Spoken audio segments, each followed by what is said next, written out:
We have a horrifically messy story to talk about today. The ex-Turnstile guitarist Brady Ebert has been arrested for attempted murder, and the details are going to blow your mind because they've blown mine in the worst possible way.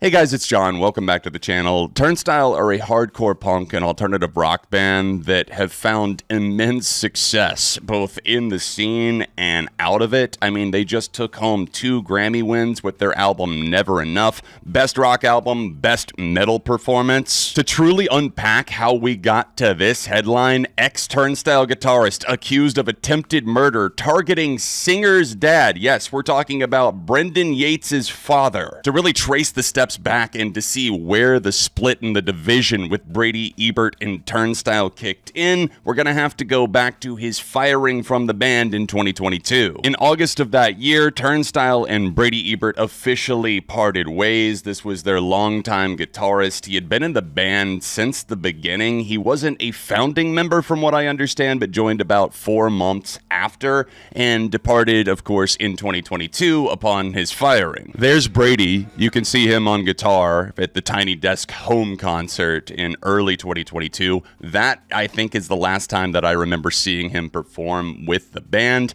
And a lot of people at the time were saying, oh, maybe it's drug issues, maybe he's stealing from the band, whatever.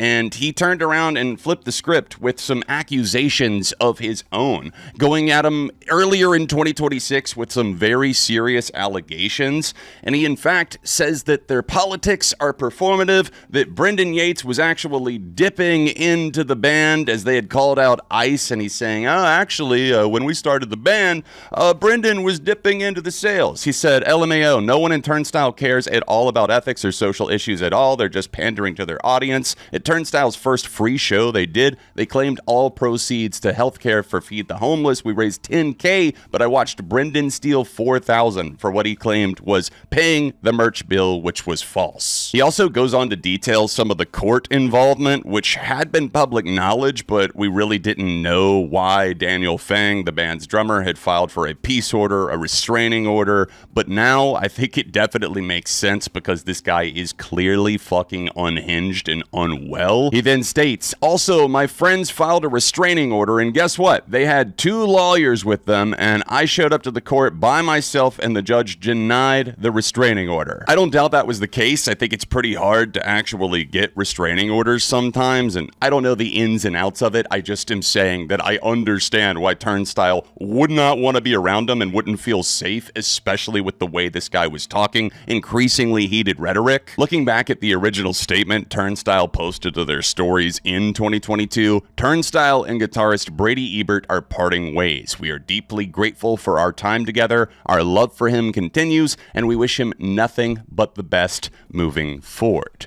Which reads like a message that was trying to be as kind as possible and as understanding as possible, while still also saying there's a reason that this dude is being removed from the band. They even labeled it parting ways, and it seems like Brady was the one that wanted to make a massive stink out of this, especially in the years following, as he spiraled out and just started looking worse and worse. I mean, something's clearly going on here with this guy. One last thing I wanted to mention before we get into the story of him actually attempting to run down Brendan Yates' father in a car. This is a 79-year-old innocent man here. We have his other former band now that he had tried to form called The S.E.T that were only putting out their first EP. It's not even out yet. I think they have 1 song out, and already they've parted ways with him, even though Brady started the band. This story broke about 2 months ago in early February of this year. Disgruntled ex-Turnstile guitarist fired by his new band for trashing Turnstile. It went beyond that because the allegations that he was making about like, oh, you know, they're performative politics and they don't actually hate ICE and all of this other stuff. I mean, it was insane stuff, and him putting it out there about the restraining order too and the court stuff. It felt messy. It felt like needlessly old public or private drama and making it public. This was Brady photographed for his new band, and it's really interesting that this came out right after Turnstile won their first Grammys. It's reeking of jealousy. It's giving like X that can't let it go. And with them getting their awards and getting their flowers finally, Brady is no longer a member of the S.E.T. We will not stand by his ridiculous comments and behavior towards the members of our band and our community. We will continue to put on for Baltimore hardcore and thank everyone for their support. Now that I've caught you up to speed with what's been going on with Turnstile and Brady Ebert over the past 5 years or so, we can move on to our headline here. The fact that Brady Ebert has been charged with attempted murder of Brendan Yates' father. What an absolutely insane headline to wake up to. Brady Ebert, the founding guitarist, actually one who joined a few months after, was reportedly arrested for attempted murder on Tuesday. The news began to circulate, but it does not appear to be an April Fool's prank. That would be the worst prank ever. Why would anybody ever do that? But then again, it's the internet. According to the Maryland website, Ebert, 33, is in custody and charged with second-degree attempted murder and first-degree assault. Glad those assault charges are getting popped on there as well, because trying to mow down this 79-year-old man, the father of one of your former bandmates, is beyond evil. A warrant was issued on Monday and served on Tuesday. Details are still emerging, and I'm sure that there's going to be even more that come out in the following days, weeks, months, and whatever happens in court. But the big update here is obviously that Ebert is accused of intentionally hitting 79-year-old William Yates with his car.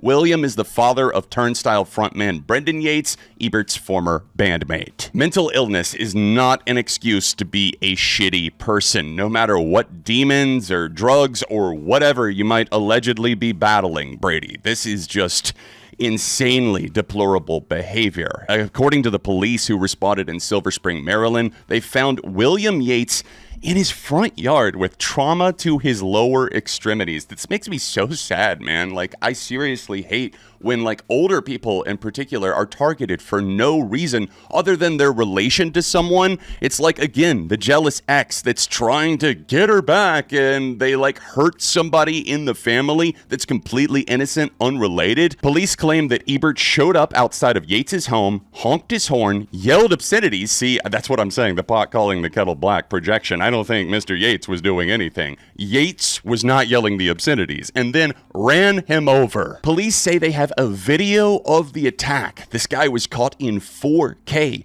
and reportedly, the video shows William Yates warning his daughter and her husband that Ebert was coming.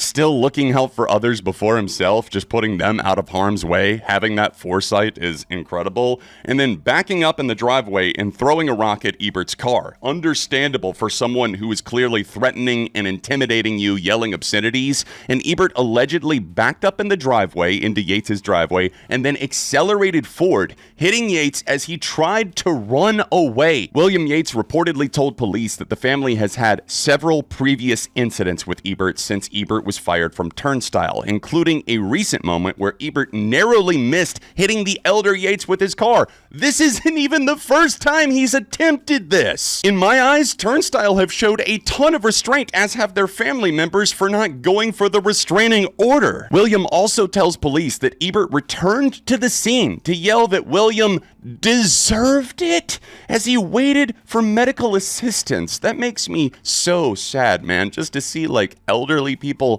attacked for absolutely no reason. They're trying to protect their family, keep them safe. William Yates is not responsible for why your life fucking sucks, Brady Ebert. That has nothing to do with it. You are the problem. You cannot own your own actions. The end of the article says that apparently Brady Ebert formed yet another band. Maybe he can't get kicked out of this one, except it's gonna happen, called The Experience, and posted practice videos. Yeah, I think that was fucking DOA as well, and let's hope so. Let's hope that this guy ends up in jail for a long time, even though I have no faith in the justice system. It's really tragic to see all this, and obviously the only silver lining, I think, here is that William Yates doesn't seem like he's going to have that serious of injuries. It seems like he might make a full recovery, but only time will tell. At least he did not actually hit him full speed, and he didn't kill him, but attempted murder and assault are still incredibly serious.